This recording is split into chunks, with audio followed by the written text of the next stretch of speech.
após terem sido mandados meter-se em corpos de porcos é contrário a todas as probabilidades. Aliás, seria difícil explicar a existência de tão numeroso rebanho de porcos num país onde esse animal inspirava horror e não oferecia nenhuma utilidade para a alimentação.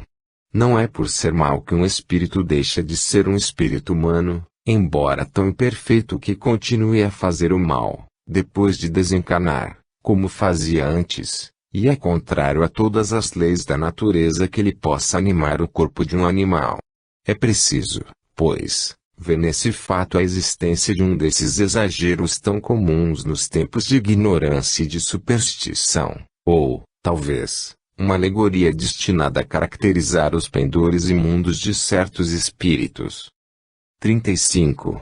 Tudo indica que, ao tempo de Jesus, os obsidiados e os possessos eram bastante numerosos na Judeia, daí a oportunidade que ele teve de curar a muitos. Sem dúvida, os espíritos maus haviam invadido aquele país e causado uma epidemia de possessões. Capítulo 14, item 49. Sem apresentarem caráter epidêmico, as obsessões individuais são extremamente frequentes e se revelam sob os mais variados aspectos, os quais facilmente se reconhecem por um conhecimento mais amplo do espiritismo. Podem, muitas vezes, trazer consequências nocivas à saúde, quer agravando afecções orgânicas, quer ocasionando-as. Um dia, virão a ser, incontestavelmente, incluídas entre as causas patológicas que requerem, pela sua natureza especial, meios curativos igualmente especiais. Ao revelar a causa do mal, o Espiritismo abre novo caminho à arte de curar e fornece à ciência o meio de alcançar êxito onde até hoje quase sempre vê malogrados seus esforços, em virtude de não atacar a causa primordial do mal. O Livro dos Médiuns, segunda parte, capítulo 23. 36. Os fariseus acusavam a Jesus de expulsar os demônios pela influência dos demônios. Segundo eles, o bem que Jesus fazia era obra de Satanás, sem refletirem que, se Satanás expulsasse a si mesmo, praticaria uma insensatez. É de notar-se que os fariseus daquele tempo já pretendessem que toda a faculdade transcendente e, por esse motivo, reputada sobrenatural, era obra do demônio, visto que, na opinião deles, era do demônio que Jesus recebia o poder de que dispunha. É esse mais um ponto de semelhança daquela com a época atual e tal doutrina e ainda que a Igreja procura fazer que prevaleça hoje, contra as manifestações espíritas. Ressurreições. A filha de Jairo. 37. Tendo Jesus passado novamente, de barca, para outra margem, logo que desembarcou grande multidão se reuniu em torno dele. Então, um chefe de sinagoga, chamado Jairo, veio ao seu encontro e, ao aproximar-se dele, se lançou aos seus pés, a suplicar com insistência, dizendo: tenho uma filha que está no momento extremo, vem pôr-lhe as mãos para curar e lhe salvar a vida. Jesus foi com ele, acompanhado de grande multidão, que o comprimia. Quando o Jairo ainda falava, vieram pessoas que lhe eram subordinadas e lhe disseram: tua filha está morta, porque has de dar ao mestre o incômodo de ir mais longe. Jesus, porém, ouvindo isso, disse ao chefe da sinagoga: não te aflijas, crê apenas. E a ninguém permitiu que o acompanhasse, a não ser Pedro, Tiago e João, irmão de Tiago. Chegando à casa do chefe da sinagoga, viu ele uma aglomeração confusa de pessoas que choravam e soltavam grandes gritos. Entrando, disse-lhes ele: por que fazeis tanto alarido e por que chorais? Esta menina não está morta, está apenas adormecida. Zombavam dele. Tendo feito que toda a gente saísse, chamou o pai e a mãe da menina e os que tinham vindo em sua companhia e entrou no lugar onde a menina se achava deitada. Tomou-lhe a mão e disse: Talita cumi, isto é, minha filha, levanta-te, eu te ordeno. No mesmo instante a menina se levantou e se pôs a andar, pois contava 12 anos, e ficaram todos maravilhados e espantados. São Marcos 5:21, 35 a 42. O filho da viúva de Naim. 38. No dia seguinte, Jesus dirigiu-se a uma cidade chamada Naim. Acompanhavam-no seus discípulos e grande multidão. Quando estava perto da porta da cidade, aconteceu que levavam um morto para ser sepultado, filho único de sua mãe, e essa mulher era viúva. Estava com ela grande número de pessoas da cidade. Tendo-a visto, o Senhor se tomou de compaixão para com ela e lhe disse: Não chores. Depois, aproximando-se, tocou o esquife e os que o conduziam pararam. Então, disse ele: Jovem, levanta-te, eu ordeno. Imediatamente o moço se sentou e começou a falar. E Jesus o restituiu à sua mãe. Todos os que estavam presentes ficaram tomados de espanto e glorificavam a Deus, dizendo: Um grande profeta surgiu entre nós e Deus visitou o seu povo. O rumor desse milagre que ele fizera se espalhou por toda a Judeia e por todas as regiões circunvizinhas. São Lucas 7:11 a 17. 39. O fato de voltar à vida corpórea um indivíduo que se achasse realmente morto seria totalmente contrário às leis da natureza e, portanto, milagroso. Ora, não é preciso que se recorra a essa ordem de fatos para que se tenha a explicação das ressurreições realizadas pelo Cristo. Se, mesmo na atualidade, as aparências às vezes enganam os profissionais, quão mais frequentes não haviam de ser os acidentes daquela natureza, num país onde não se tomava nenhuma precaução contra eles e onde o sepultamento era imediato. É, pois, de todo provável que, nos dois casos acima, apenas houvesse síncope ou letargia. O próprio Jesus declara positivamente, com relação à filha de Jairo: Esta menina, disse ele, não está morta, está apenas adormecida. Considerando-se o poder fluídico que Jesus possuía, nada há de espantoso em que esse fluido vivificante, dirigido por uma vontade poderosa, haja reanimado os sentidos em torpor, que haja mesmo feito voltar o espírito ao corpo, prestes a abandoná-lo, uma vez que o laço perispirítico ainda não se rompera definitivamente. Para os homens daquela época, que consideravam morto o indivíduo que tão logo deixasse de respirar, havia ressurreição em casos tais, de modo que o afirmavam de muito boa fé. Contudo, o que havia na realidade era cura e não ressurreição, na acepção legítima do termo. Lázaro. 40. Quanto à ressurreição de Lázaro, digam o que disserem, não infirma de modo algum esse princípio.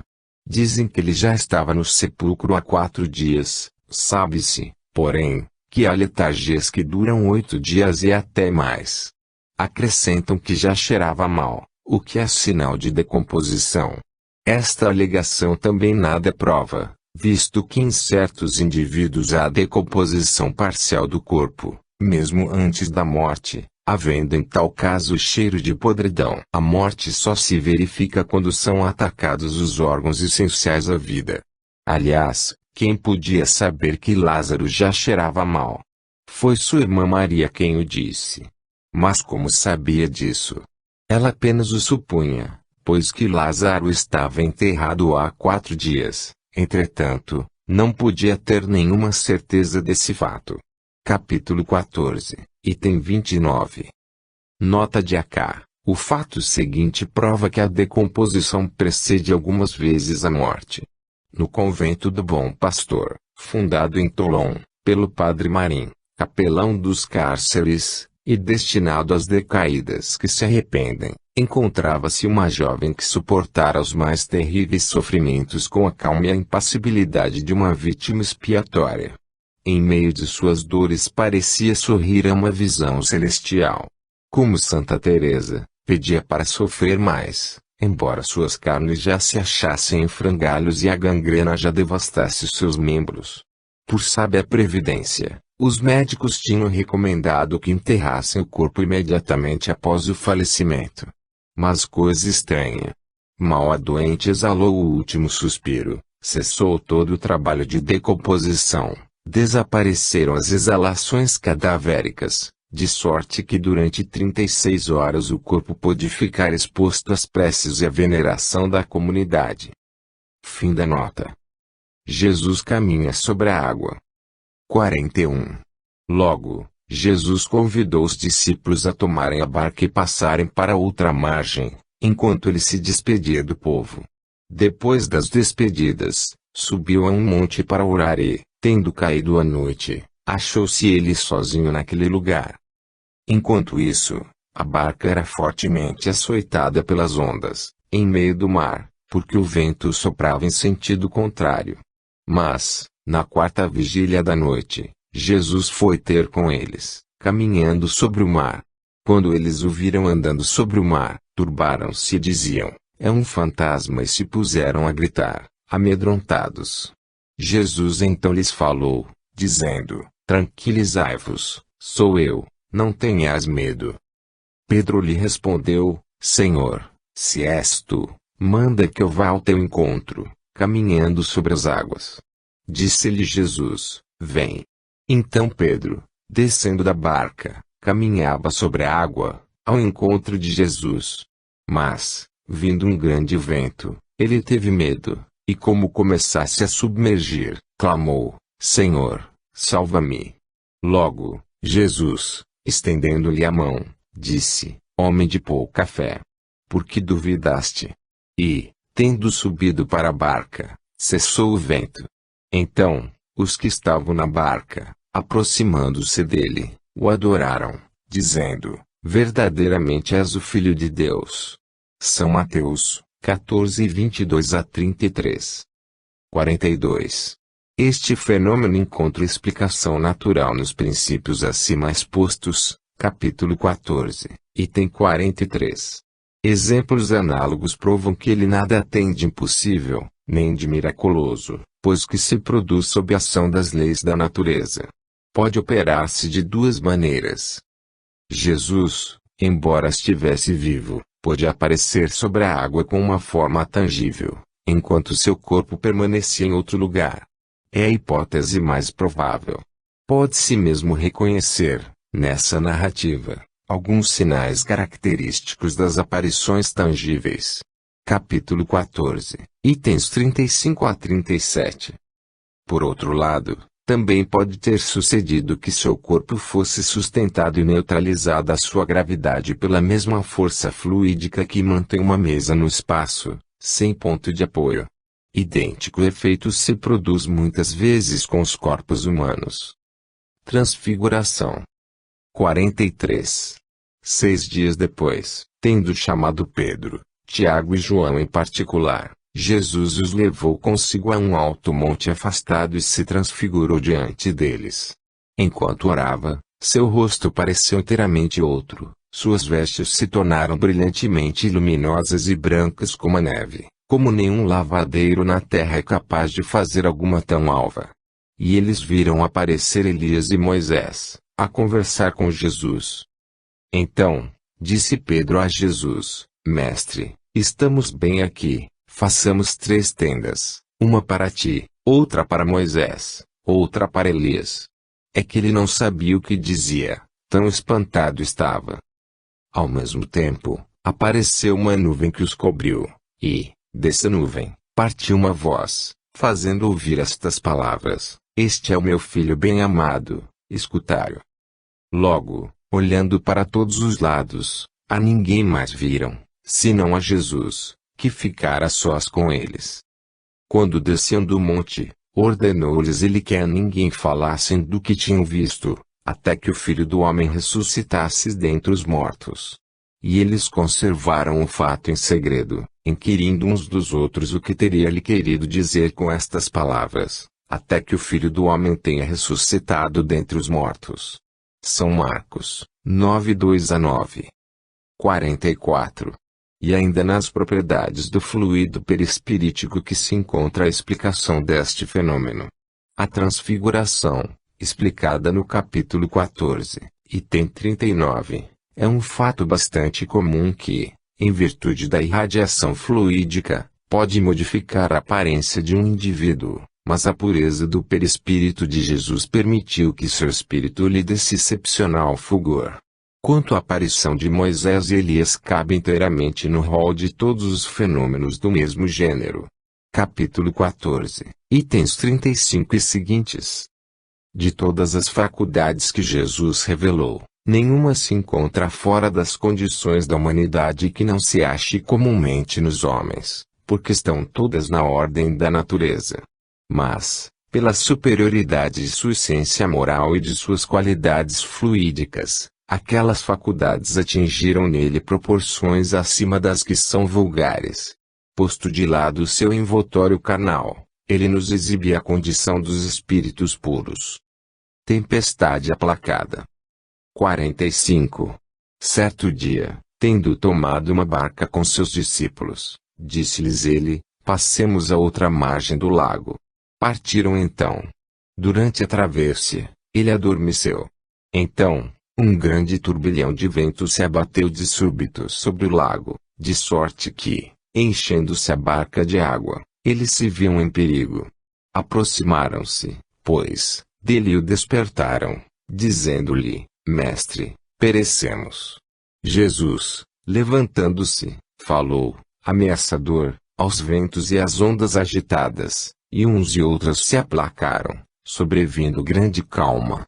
Ele então lhes disse: onde está a vossa fé? Eles, porém, cheios de temor e admiração, perguntavam uns aos outros: quem é este que assim dá ordens ao vento e às ondas, e eles lhe obedecem? São Lucas 8:22-25. 46. Ainda não conhecemos bastante os segredos da natureza para dizer se há ou não inteligências ocultas presidindo a ação dos elementos.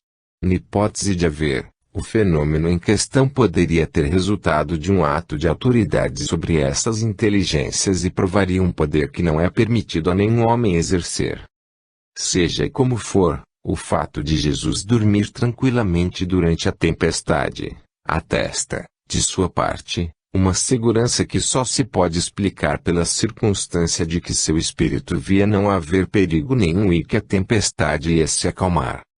Bodas de Caná. 47.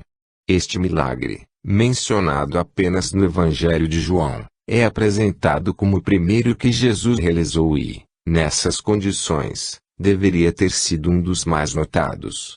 Entretanto, parece haver produzido bem fraca impressão, visto que nenhum outro evangelista trata dele. Um fato tão extraordinário era para deixar espantados os convívas no mais alto grau e sobretudo o dono da casa, os quais, todavia, parece que não o perceberam. Considerado em si mesmo, esse fato tem pouca importância em comparação com os que, verdadeiramente, atestam as qualidades espirituais de Jesus. Admitindo que as coisas se tenham passado conforme foram narradas, é notável que seja esse o único fenômeno de tal gênero que se tenha produzido. Jesus era de natureza extremamente elevada para se ater a efeitos puramente materiais, destinados apenas a aguçar a curiosidade da multidão que, então, o teria nivelado a um mágico. Ele sabia que as coisas úteis lhe conquistariam mais simpatias e lhe granjearia mais adeptos do que as que facilmente passassem por fruto de grande habilidade e destreza, mas que não tocavam o coração. Capítulo 14, item 27.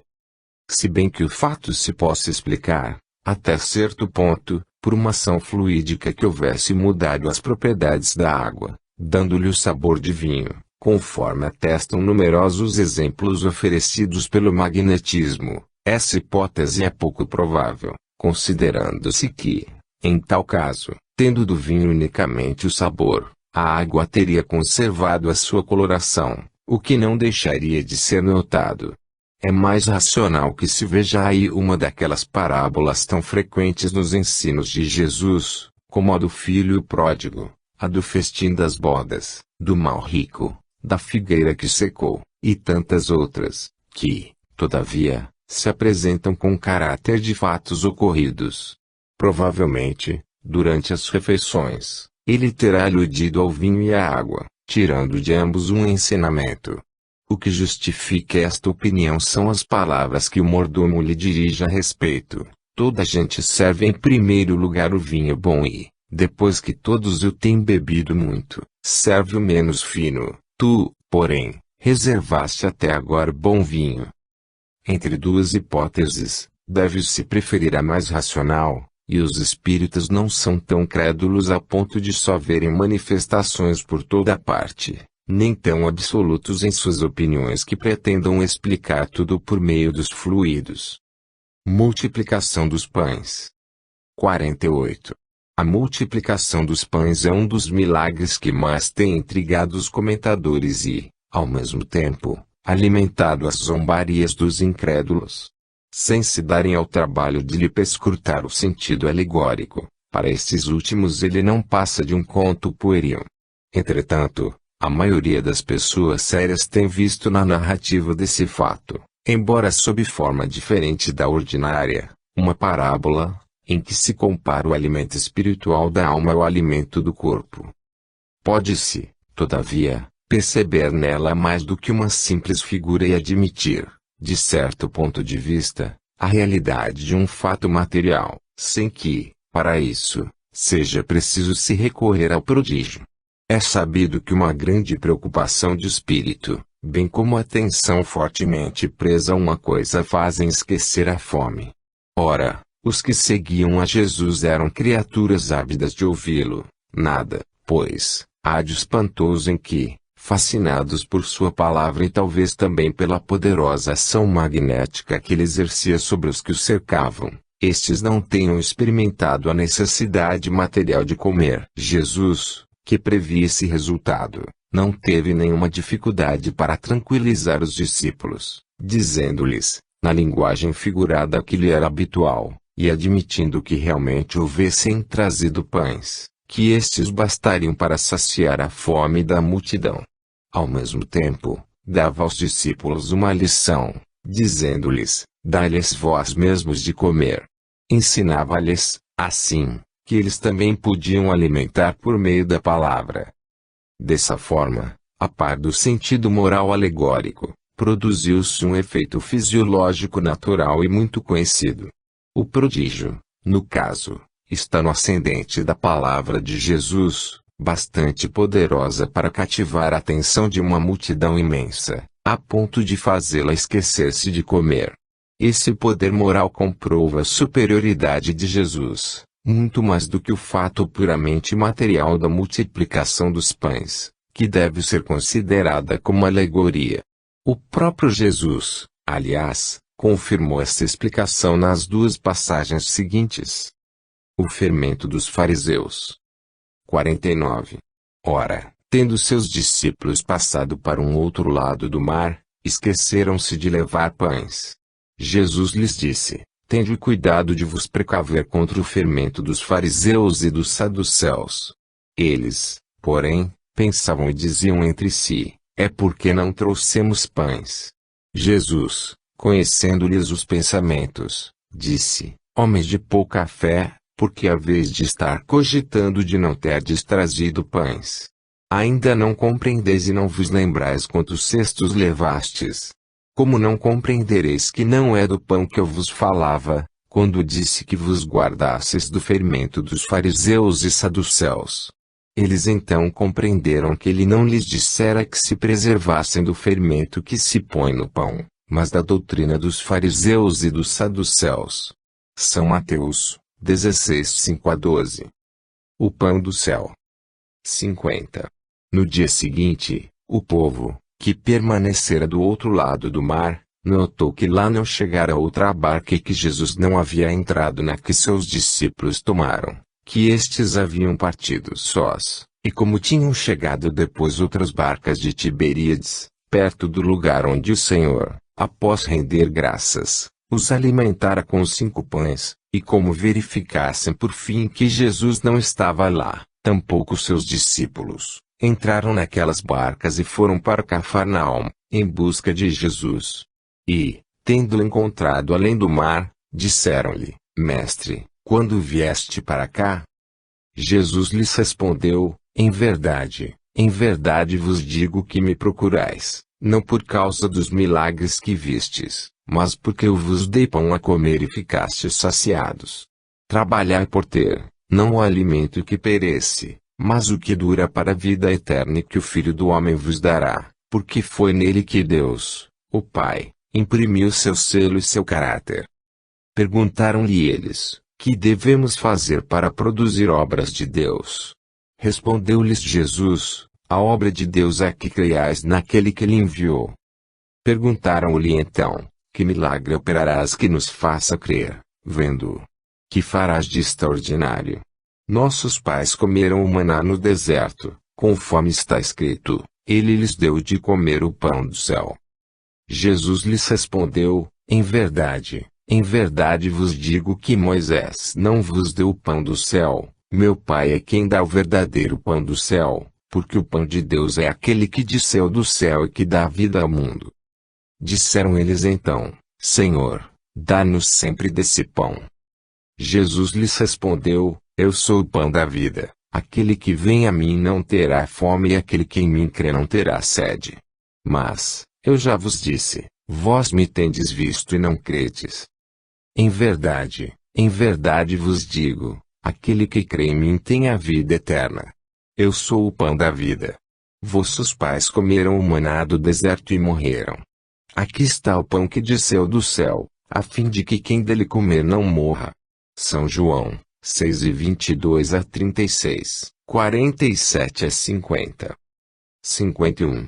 Na primeira passagem, Jesus, lembrando o fato precedentemente produzido, dá claramente a entender que não se tratara de pães materiais, pois, a não ser assim, não teria sentido a comparação por ele estabelecida com o fermento dos fariseus. Ainda não compreendeis, diz ele, e não vos recordais de que 5 pães bastaram para 5.000 pessoas e de que 2 pães foram suficientes para 4.000? Como não compreendestes que não era de pão que eu vos falava, quando vos dizia que vos preservasseis do fermento dos fariseus? Esse confronto não teria nenhuma razão de ser na hipótese de uma multiplicação material. O fato teria sido muito extraordinário em si mesmo e, como tal, deveria ter impressionado fortemente a imaginação dos discípulos, que, entretanto, pareciam não mais se lembrar dele. É o que também ressalta com a mesma clareza do discurso que Jesus proferiu sobre o pão do céu, empenhado em fazer que seus ouvintes compreendessem o verdadeiro sentido do alimento espiritual. Trabalhai, diz ele, não por conseguir o alimento que perece, mas pelo que se conserva para a vida eterna e que o Filho do Homem vos dará. Esse alimento é a sua palavra, pão que desceu do céu e dá vida ao mundo. Eu sou, declara ele, o pão da vida. Aquele que vem a mim não terá fome e aquele que crê em mim jamais terá sede. Tais distinções, porém, eram muito sutis para aquelas naturezas rudes, que só compreendiam as coisas tangíveis. Para eles, o maná que alimentara o corpo de seus antepassados era o verdadeiro pão do céu. Aí é que estava o milagre. Se, pois, o fato da multiplicação dos pães houvesse ocorrido materialmente, porque teria impressionado tão fracamente aqueles mesmos homens, em benefício dos quais essa multiplicação se realizara poucos dias antes, a ponto de perguntarem a Jesus: que milagre farás para que, vendo-o, te creiamos? Que farás de extraordinário? É que eles entendiam por milagres os prodígios que os fariseus pediam, isto é, sinais que aparecessem no céu por ordem de Jesus, como pela varinha de um mágico. Ora, o que Jesus fazia era simples demais e não se afastava das leis da natureza. As próprias curas não possuíam caráter estranho, nem muito extraordinário. Para eles, os milagres espirituais não representavam grande coisa. Tentação de Jesus. 52. Jesus, transportado pelo diabo ao pináculo do templo, depois ao cume de uma montanha e tentado por ele, constitui uma daquelas parábolas que lhe eram familiares e que a credulidade pública transformou em fatos materiais. 53. Jesus não foi arrebatado. Ele apenas quis fazer que os homens compreendessem que a humanidade se acha sujeita a falir e que deve manter-se sempre vigilante contra as más inspirações e que, pela sua natureza fraca, é impelido a ceder. A tentação de Jesus é, pois, uma figura e fora preciso ser cego para tomá-la ao pé da letra. Como pretenderíeis que o Messias, o Verbo de Deus encarnado, tenha estado submetido, por algum tempo, por mais curto que fosse, às sugestões do demônio e que, como diz o Evangelho de Lucas, o demônio o houvesse deixado por algum tempo, o que levaria a supor que o Cristo continuou submetido ao poder daquela entidade maléfica?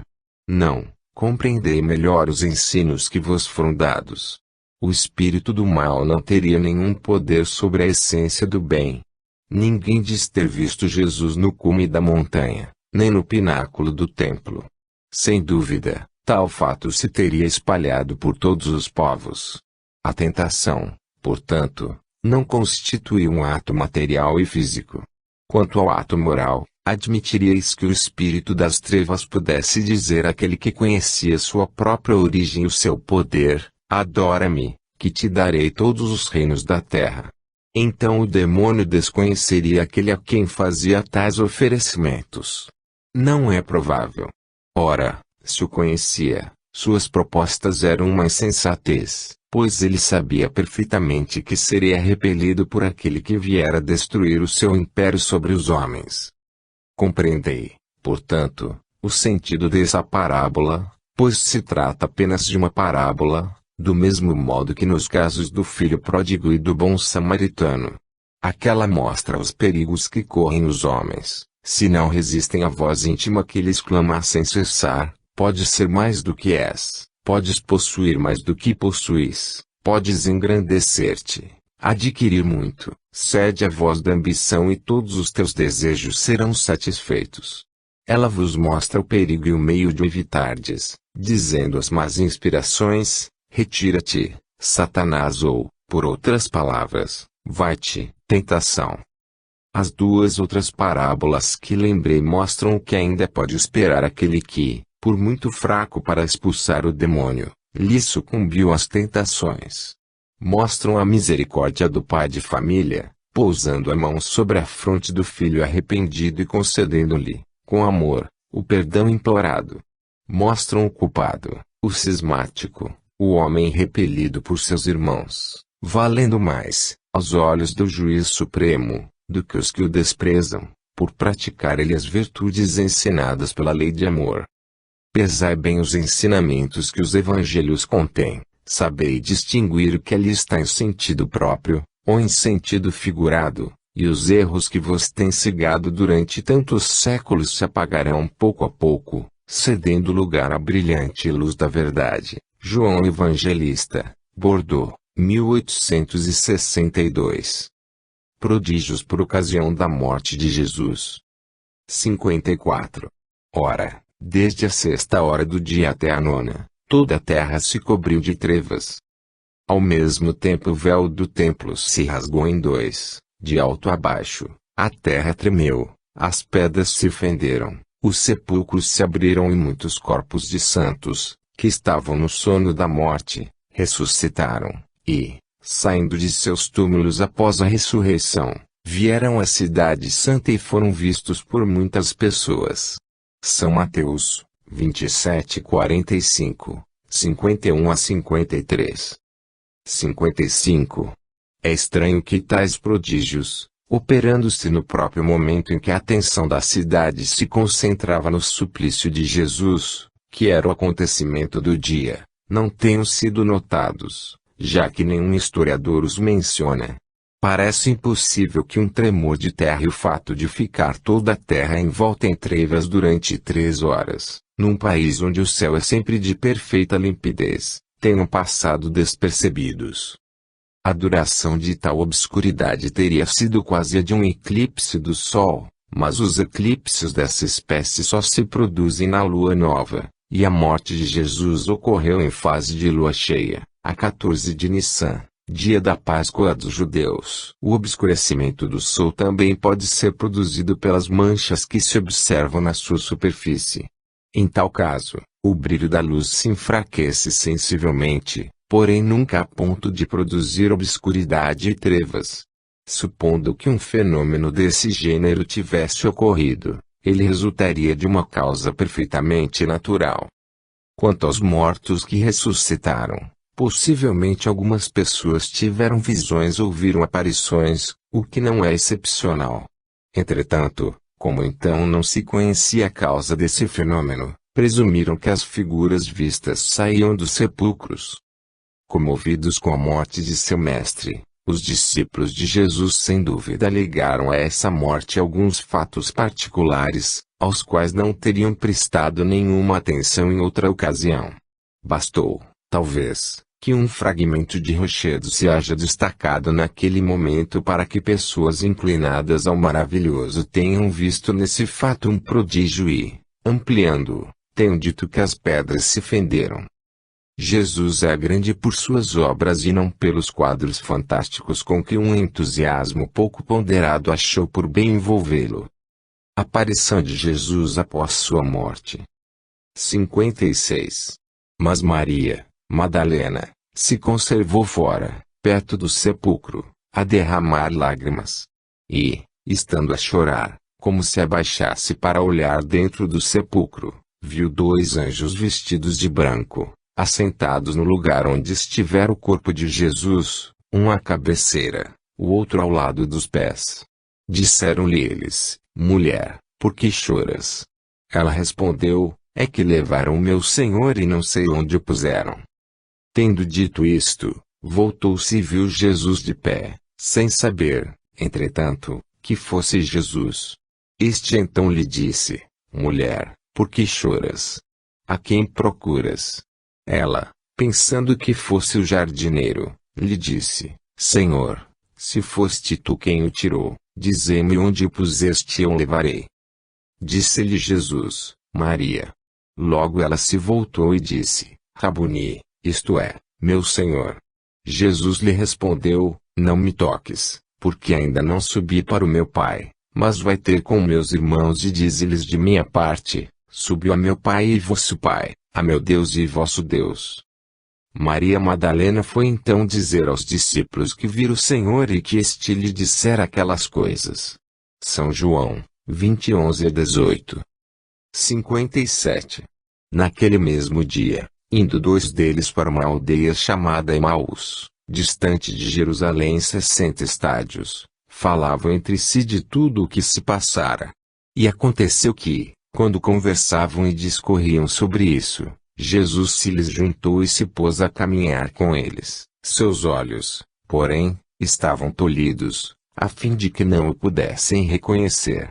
Ele disse: De que vinhas falando a caminhar e por que estáis tão tristes? Um deles, chamado Cleofas, tomando a palavra disse: Serás em Jerusalém o único estrangeiro que não saiba do que aí se passou nestes últimos dias. Que foi? Perguntou ele. Responderam-lhe, a respeito de Jesus de Nazaré, que foi um poderoso profeta diante de Deus e diante de toda a gente, e acerca do modo por que os príncipes dos sacerdotes e os nossos senadores o entregaram para ser condenado à morte e o crucificaram. Ora, nós esperávamos fosse ele quem resgatasse Israel. No entanto, já estamos no terceiro dia depois que tais coisas aconteceram.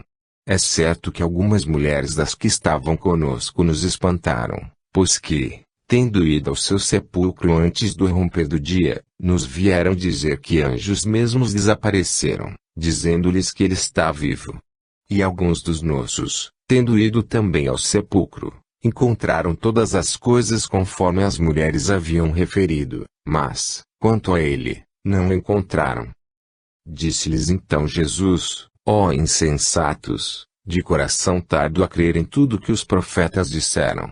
Não era preciso que o Cristo sofresse todas essas coisas e que entrasse assim na sua glória. E, a começar de Moisés, passando em seguida por todos os profetas, lhes explicava o que em todas as Escrituras fora dito dele. Ao se aproximarem da aldeia para onde se dirigiam, ele deu mostras de que ia mais longe. Os dois o obrigaram a deter-se, dizendo-lhe: Fica conosco, que já é tarde e o dia está em declínio. Ele entrou com os dois. Estando com eles à mesa, tomou do pão, abençoou e lhes deu.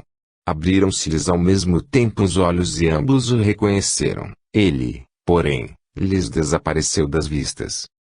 Então, disseram um ao outro: não é verdade que o nosso coração ardia dentro de nós, quando ele nos falava pelo caminho, explicando-nos as Escrituras? E, erguendo-se no mesmo instante, voltaram a Jerusalém e viram que os 11 apóstolos e os que continuavam com eles estavam reunidos, e diziam: o Senhor em verdade ressuscitou e apareceu a Simão. Então, também eles narraram o que lhes acontecera em caminho e como tinham reconhecido a partir o pão.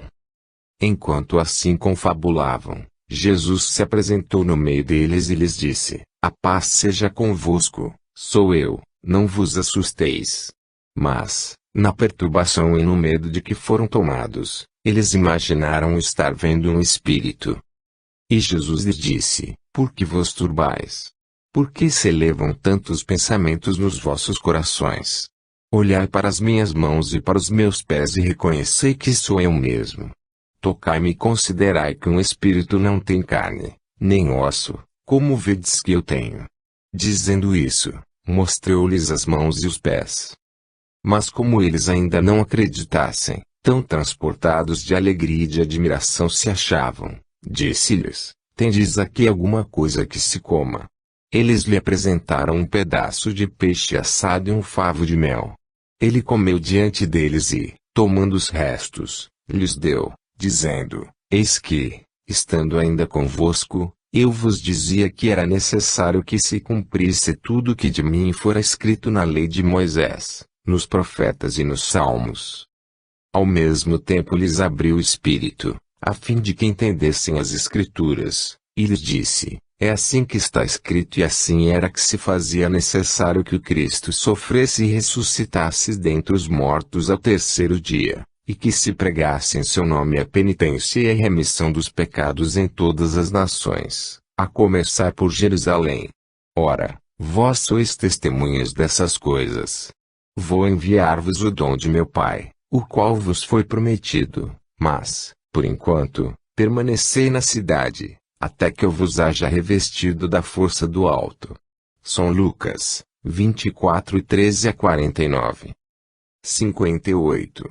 Ora, Tomé, um dos 12 apóstolos, chamado Dídimo, não se achava com eles quando veio Jesus. Os outros discípulos então lhe disseram: vimos o Senhor.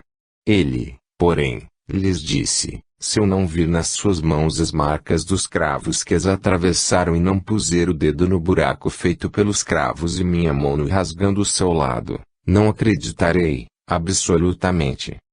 8 dias depois, estando ainda os discípulos no mesmo lugar e com eles Tomé, Jesus se apresentou, achando-se fechadas as portas, e, colocando-se no meio deles, disse-lhes: a paz seja convosco. Disse em seguida a Tomé: põe aqui o teu dedo e olha minhas mãos, estende também a tua mão e mete-a no meu lado e não sejas incrédulo, mas fiel. Tomé lhe respondeu: meu Senhor e meu Deus. Jesus lhe disse: tu creste, Tomé, porque viste, felizes os que não viram e creram. São João, 20:24-29. 59. Jesus também se mostrou depois aos seus discípulos à margem do mar de Tiberíades, manifestando-se desta forma: Simão, Pedro e Tomé, chamado Dídimo, Natanael, que era de Caná, na Galileia, os filhos de Zebedeu e 2 outros de seus discípulos estavam juntos. Disse-lhe Simão Pedro: vou pescar. Os outros disseram: também nós vamos contigo. Foram-se e entraram numa barca, mas, naquela noite, nada apanharam. Ao amanhecer, Jesus apareceu à margem sem que seus discípulos conhecessem que era ele. Disse-lhes então: filhos, nada tendes que se coma? Responderam-lhe: não. Disse-lhes ele: lançai a rede do lado direito da barca e achareis. Eles a lançaram logo e quase não a puderam retirar, tão carregada estava de peixes. Então, O discípulo a quem Jesus amava disse a Pedro: É o Senhor. Simão Pedro, ao ouvir que era o Senhor, vestiu-se, pois estava nu, e se tirou ao mar. Os outros discípulos vieram com a barca, e, como não estavam distantes da praia mais de 200 côvados, puxaram daí a rede cheia de peixes. São João 21:8. 60. Depois disso, ele os conduziu a Betânia e, tendo lavado as mãos, os abençoou, após o que se separou deles e foi arrebatado ao céu. Quanto a eles, depois de o terem adorado, voltaram para Jerusalém, cheios de alegria. Estavam constantemente no templo, louvando e bendizendo a Deus. Amém. São Lucas 24:50-53. 61. Todos os evangelistas narram as aparições de Jesus, após sua morte, com detalhes circunstanciados que não permitem se duvide da sua realidade. Elas, aliás, se explicam perfeitamente pelas leis fluídicas e pelas propriedades do perispírito e não apresentam nada de anômalo em face do fenômeno do mesmo gênero, de que a história, antiga e moderna, oferece numerosos exemplos, sem lhes faltar sequer a tangibilidade. Se notarmos as circunstâncias em que ocorreram as suas diversas aparições, nele reconheceremos, em tais ocasiões, todas as características de um ser fluídico. Aparece inopinadamente e do mesmo modo desaparece, uns o veem, outros não, sob aparências que nem mesmo seus discípulos o reconhecem. Mostra-se em recintos fechados, onde um corpo carnal não poderia penetrar. Sua própria linguagem não tem a vivacidade da de um ser corpóreo, fala em tom breve e sentencioso, peculiar aos espíritos que se manifestam daquela maneira. Todas as suas atitudes, em suma, denotam alguma coisa que não é do mundo terreno. Sua presença causa simultaneamente surpresa e medo. Ao vê-lo, seus discípulos não lhe falam com a mesma liberdade de antes, sentem que já não é um homem. Jesus, portanto, se mostrou com seu corpo perispirítico, o que explica que só tenha sido visto pelos que ele quis que o vissem. Se estivesse com o seu corpo carnal, todos o veriam, como quando estava vivo. Ignorando a causa primeira do fenômeno das aparições, seus discípulos não se davam conta dessas particularidades que, provavelmente, não lhes mereciam qualquer atenção. Já que viam o Mestre e o tocavam, para eles aquele era o corpo ressuscitado de Jesus. Capítulo 14, itens 14:35-38. 62. Ao passo que a incredulidade rejeita todos os fatos que Jesus produziu, portanto tem uma aparência sobrenatural, e os considera, sem exceção, lendários, o Espiritismo dá explicação natural à maior parte desses fatos. Prova a possibilidade deles, não só pela teoria das leis fluídicas, como pela identidade que apresentam com fatos análogos produzidos por uma multidão de pessoas, nas mais vulgares condições. Por serem, de certo modo, do domínio público, tais fatos nada provam, em princípio, com relação à natureza excepcional de Jesus. 63.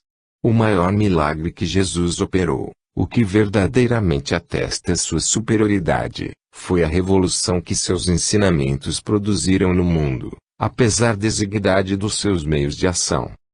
Com efeito, Jesus, obscuro, pobre, nascido na mais humilde condição, no seio de um povo pequenino, quase ignorado e sem preponderância política, artística ou literária, prega sua doutrina apenas durante 3 anos. Em todo esse curto espaço de tempo é desprezado e perseguido pelos seus concidadãos, caluniado, tratado de impostor, vê-se obrigado a fugir para não ser lapidado, é traído por um de seus apóstolos, renegado por outro, abandonado por todos no momento em que cai nas mãos de seus inimigos. Só fazia bem, mas isso não impedia de ser alvo da malevolência, que dos próprios serviços que lhe prestava tirava motivos para o acusar. Condenado ao suplício reservado aos criminosos, morre ignorado do mundo, visto que a história daquela época nada diz a seu respeito. Nada escreveu, entretanto, ajudado por alguns homens tão obscuros quanto ele, sua palavra bastou para regenerar o mundo, sua doutrina matou o paganismo onipotente e se tornou o farol da civilização. Tinha contra si tudo o que causa o malogro das obras dos homens, razão por que dizemos que o triunfo alcançado pela sua doutrina foi o maior dos seus milagres, provando, ao mesmo tempo, ser divina a sua missão. Se, em vez de princípios sociais e regeneradores, fundados sobre o futuro espiritual do homem, ele só tivesse a oferecer à posteridade alguns fatos maravilhosos, talvez hoje mal conhecêssemos de nome. Desaparecimento do corpo de Jesus. 64. O desaparecimento do corpo de Jesus após sua morte tem sido objeto de inúmeros comentários e atestado pelos 4 evangelistas, baseados nos relatos das mulheres que foram ao sepulcro no 3º dia depois da crucificação e lá não o encontraram. Algumas pessoas viram nesse desaparecimento um fato milagroso, enquanto outras o atribuíam a uma subtração clandestina. Segundo outra opinião, Jesus não teria revestido um corpo carnal, mas apenas um corpo fluídico. Não teria sido, em toda a sua vida, mais do que uma aparição tangível, uma espécie de agênere, em suma. Seu nascimento, sua morte e todos os atos materiais de sua vida teriam sido apenas aparentes. Foi assim que, dizem, seu corpo, voltado ao estado fluídico, pôde desaparecer do sepulcro e foi com esse mesmo corpo que ele se teria mostrado depois de sua morte. Sem dúvida, semelhante fato não é radicalmente impossível, dentro do que hoje se sabe sobre as propriedades dos fluidos, mas seria, pelo menos, inteiramente excepcional e em formal oposição ao caráter dos agêneres. Capítulo 14, item 36. Trata-se, pois, de saber se tal hipótese é admissível, ou se é confirmada ou contraditada pelos fatos. 65. A estada de Jesus na Terra apresenta 2 períodos, o que precedeu e o que se seguiu à sua morte. No primeiro, desde o momento da concepção até o nascimento, tudo se passa, pelo que respeita a sua mãe, como nas condições ordinárias da vida. Desde o seu nascimento até a sua morte, tudo, em seus atos, na sua linguagem e nas diversas circunstâncias da sua vida, revela as características inequívocas da corporeidade. Os fenômenos de ordem psíquica que nele se produzem são acidentais e nada atende a normá-los, visto que se explicam pelas propriedades do perispírito e se dão, em graus diferentes, noutros indivíduos. Depois de sua morte, ao contrário, tudo nele revela o ser fluídico. A diferença entre os 2 estados é tão marcante que não podem ser assimilados. O corpo carnal tem as propriedades inerentes à matéria propriamente dita, propriedades que diferem essencialmente das dos fluidos etéreos. Naquela, a desorganização se opera pela ruptura da coesão molecular. Ao penetrar no corpo material, um instrumento cortante lhe divide os tecidos. Se os órgãos essenciais à vida forem atacados, cessa-lhes o funcionamento e sobrevém a morte do corpo.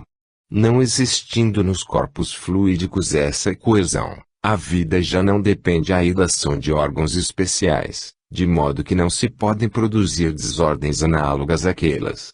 Um instrumento cortante ou outro qualquer penetra num corpo fluídico como se penetrasse numa massa de vapor, sem lhe ocasionar qualquer lesão. É por isso que não podem morrer os corpos dessa natureza e porque os seres fluídicos, designados pelo nome de agêneres, não podem ser mortos. Após o suplício de Jesus, seu corpo se conservou inerte e sem vida. Foi sepultado como são comumente os corpos, e todos o puderam ver e tocar. Após a sua ressurreição, quando quis deixar a terra, não morreu de novo, seu corpo se elevou, desvaneceu e desapareceu, sem deixar qualquer vestígio, prova evidente de que aquele corpo era de natureza diversa da do que pereceu na cruz. Deve-se, pois, concluir que, Se foi possível que Jesus morresse, é que ele tinha um corpo carnal. Em virtude de suas propriedades materiais, o corpo carnal é a sede das sensações e das dores físicas, que repercutem no centro sensitivo ao espírito. Não é o corpo quem sofre, mas o espírito, que recebe o contragolpe das lesões ou alterações dos tecidos orgânicos. Num corpo privado de espírito, a sensação é absolutamente nula. Pela mesma razão, o espírito, que não tem corpo material, não pode experimentar os sofrimentos que resultam da alteração da matéria, devendo-se igualmente concluir que, se Jesus sofreu materialmente, como ninguém pode duvidar, é que ele tinha um corpo material de natureza semelhante ao de todas as pessoas. 66. Aos fatos materiais vêm juntar-se fortíssimas considerações morais. Se as condições de Jesus, durante a sua vida, fossem as dos seres fluídicos, ele não teria experimentado nem a dor, nem qualquer das necessidades do corpo. Supor que assim haja sido é tirar-lhe o mérito da vida de privações e de sofrimentos que escolhera, como exemplo de resignação.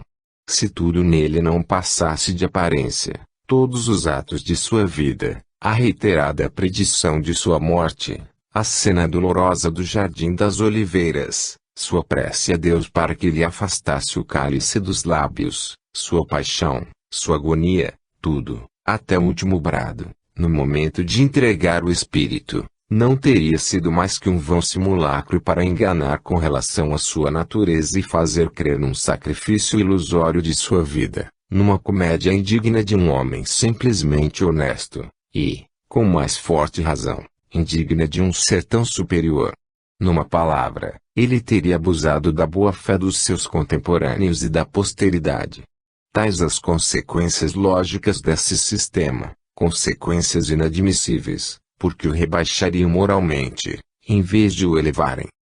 Como todo homem, Jesus teve, pois, um corpo carnal e um corpo fluídico, o que é atestado pelos fenômenos materiais e pelos fenômenos psíquicos que lhe assinalaram a existência. 67. Essa ideia sobre a natureza do corpo de Jesus não é nova. No quarto século, Apolinário, de Laodiceia, chefe da seita dos apolinaristas, pretendia que Jesus não tomara um corpo como o nosso, mas um corpo impassível, que descera do céu ao seio da Santa Virgem e que não nascera dela, que, assim, Jesus não havia nascido, nem sofrido, nem morrido, senão em aparência. Os apolinaristas foram anatematizados no Concílio de Alexandria, em 360, no de Roma, em 374, e no de Constantinopla, em 381. Os docetas, do grego doquem, aparecer, seita numerosa dos gnósticos, que subsistiu durante os 3 primeiros séculos, tinham a mesma crença. As predições segundo o Espiritismo. Capítulo 16. Teoria da presciência. 1. Como é possível um conhecimento do futuro? Compreende-se a previsão dos acontecimentos que devam resultar do estado presente, não, porém, dos que não guardam qualquer relação com esse estado, nem, ainda menos, dos que são atribuídos ao acaso. As coisas futuras não existem, dizem, elas ainda se encontram no nada, como, pois, se há de saber que acontecerão.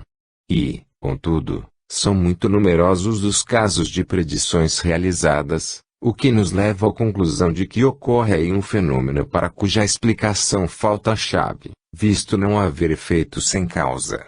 É essa causa que vamos tentar descobrir e ainda o Espiritismo, já por si mesmo chave de tantos mistérios, que não lá fornecerá, mostrando-nos, além disso, que o próprio fato das predições não se produz com exclusão das leis naturais.